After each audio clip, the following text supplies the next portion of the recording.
Hello my dear students. आज हम पढ़ रहे हैं क्लास 4th का चैप्टर नंबर 5 जिसका नेम है the northern plains. Northern plains में हम इस चैप्टर के पहले भी 2 पार्ट्स कर चुके हैं, जिसमें हमने फर्स्ट नदरन प्लेन्स के बारे में मैप से समझा था और सेकंड पार्ट में हमने सतलुज बेसिन पढ़ा था। ओके, तो इस पार्ट में हम पढ़ रहे हैं the Ganga basin. The Ganga basin lies to east of the Sutlej basin.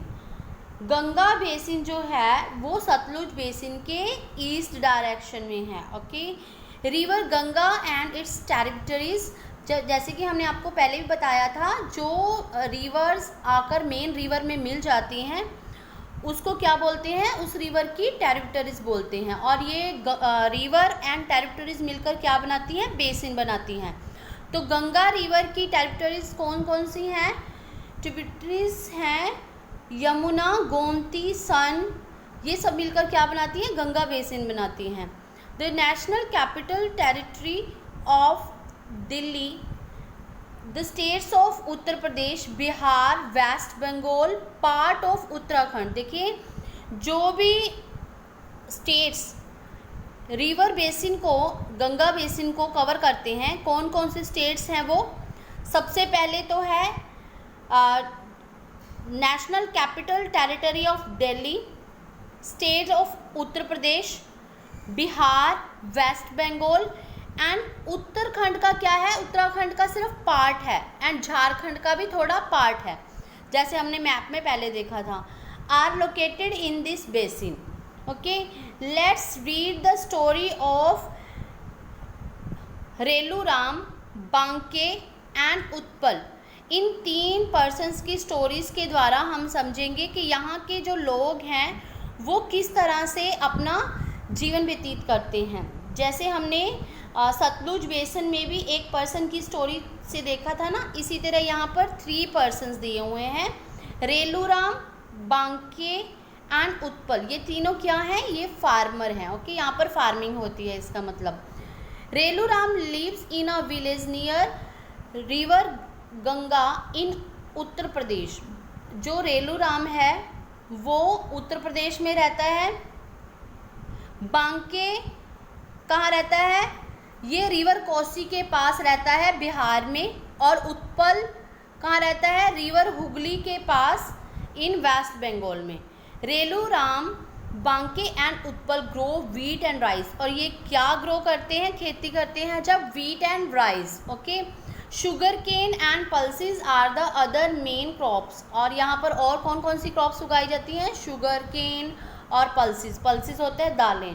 Okay, the other main crops grown in this village. Jute is also grown in Banke's village. और बांके के विलेज में और क्या ग्रो किया जाता है, जूट।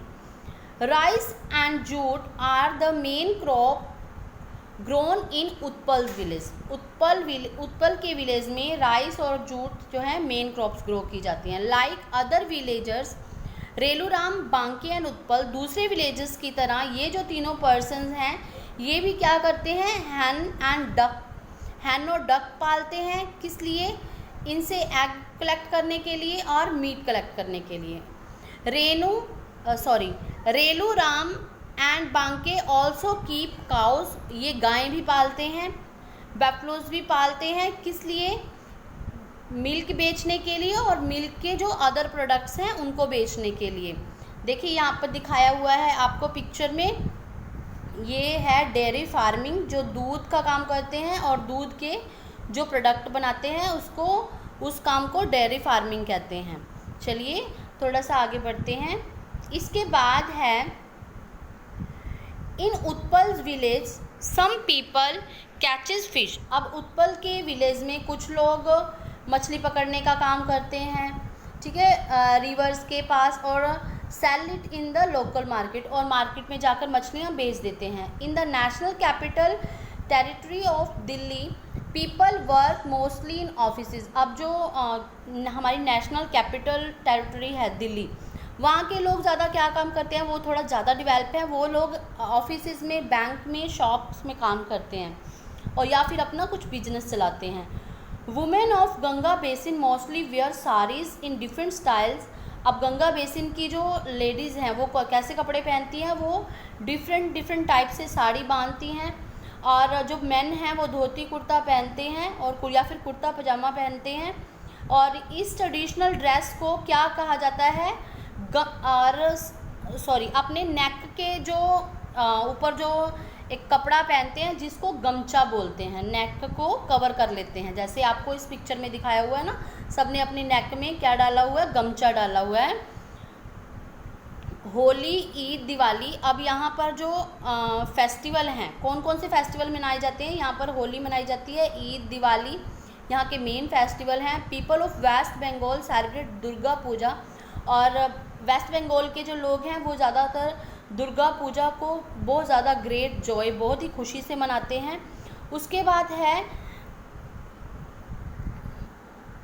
बिहार में क्या मनाया जाता है, छठ पूजा मनाई जाती है, जिसमें क्या किया जाता है, बहुत सी मूर्तियाँ देवी देवताओं की और सामान जो है उसको रिवर में विसर्जित किया जाता है। जैसे कि आप पिक्चर में देख रहे हैं, यहाँ पर ये लोग इकट्ठे हुए हैं, देखो कैसे पूजा का सामान ये पानी में तैरा रहे हैं, फ्लावर्स एंड पूजा मटेरियल।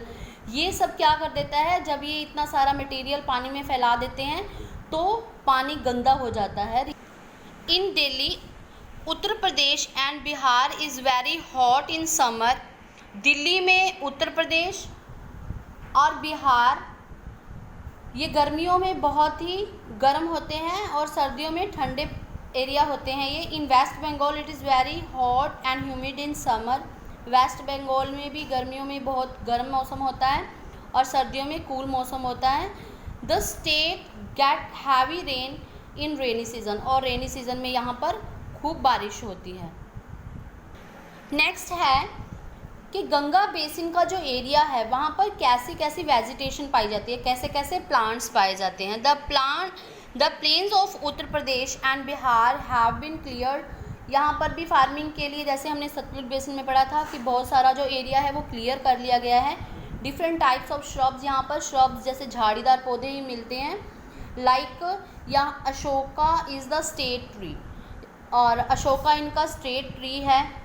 इसके अलावा और कौन, sheesham, khair, banyan, bamboo tree along with the reed and grasses are also found in Bihar.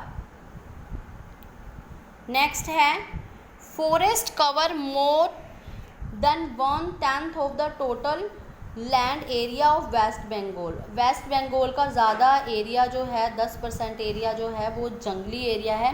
Different type of plants along with reed and toll grasses grow in these forests. यहाँ पर बहुत ज़्यादा लंबी लंबी घास और झाड़ियाँ ही उगती हैं, इसके अलावा कुछ नहीं उगता यहाँ पर। The coastal area of waste Bengal have mangrove forest called Sundarban. और जो सिर्फ बाकी तो जंगली एरिया है, जो कोस्टल एरिया, जो पानी के साथ साथ गंगा बेसिन के साथ साथ का एरिया लगता है, वहाँ पर क्या उगता है, मैनग्रोव फॉरेस्ट उगते हैं जिनको सुंदरबन कहा जाता है। ठीक है, it gets its name, Sundarban name कहाँ से मिला है उनको, सुंदरी ट्रीज से मिला है, जो यहाँ पर मिलते हैं, सुंदरी trees and mangrove trees.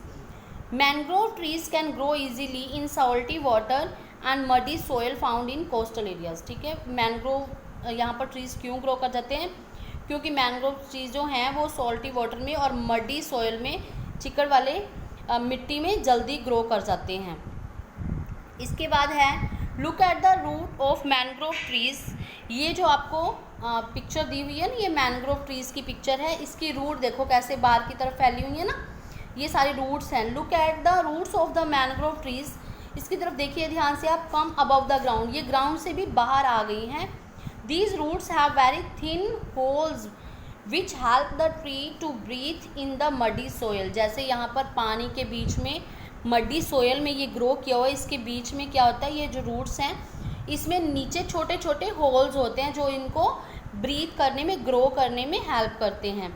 Next है यहाँ पर एनिमल्स लाइफ कैसी है। Several large wild animals such as deer, tiger, leopard, elephant, crocodile, यहाँ पर ये सब एनिमल्स पाए जाते हैं। Found in Uttar Pradesh and Bihar. And sarus crane is the state bird of Uttar Pradesh. Uttar Pradesh का स्टेट बर्ड्स क्या है, बर्ड क्या है, सार्स। जैसे ये आपको पिक्चर दिखाई है, ये सार्स की पिक्चर है।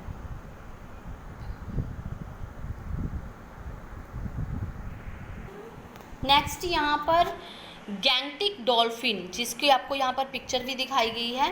गैंगटिक डॉल्फिन जो है यहाँ पर रिवर्स में पाई जाती है, Ganga, Brahmaputra and its tributary सब में पाई जाती है। ये वाटर एनिमल है। Since this dolphin can not see, जबकि ये डॉल्फिन को देखा नहीं गया, it produce a specific sound, इसकी सिर्फ आवाज़ें सुनी गई हैं, इसकी आवाज़ें सुनी हुई हैं सबने। It produce a specific sound that bounce back of the fish and other praise, making it easier for dolphin the Hunt. तो जो इसकी जो आवाज़ें हैं सिर्फ वही सुनाई जाती। प्रे क्या होता है, जो शिकार होते हैं, जो अंदर वाटर एनिमल होते हैं ना, जो छोटे छोटे, वो इसका इस कारण शिकार भी बन जाते हैं। Apart from tiger, elephant and crocodile, panther, gaur, ये भी एक तरह का एक बहुत बड़ा जानवर होता है। And rhinoceroses are also found in the forest of waste Bengal. West Bengal के फॉरेस्ट में ये सब एनिमल्स भी मिलते हैं। आपको पता है द गैंगेटिक डॉल्फिन जो है हमारा नेशनल एक्वेटिक एनिमल है। इंडिया का नेशनल एक्वेटिक एनिमल कौन सा है, Gangetic dolphin. These dolphins were found in a large number of till a few years back. बहुत साल पहले तो ये बहुत ज़्यादा मात्रा में होते थे, but now their number has down largely due to various human activities. लेकिन अभी इनकी जो संख्या है वो कम होती जा रही है because human activities. Like human जो है फिशिंग करता है, डैम्स बनाता है और वेस्ट मटेरियल जो है गंगा में बहा देता है, जिस कारण इनकी संख्या अब कम होती जा रही है। तो ये था हमारा गंगा बेसिन। इसके बाद नेक्स्ट वीडियो में हम पढ़ेंगे ब्रह्मपुत्र बेसिन। तो मिलते हैं नेक्स्ट वीडियो में, तब तक के लिए गुड बाय।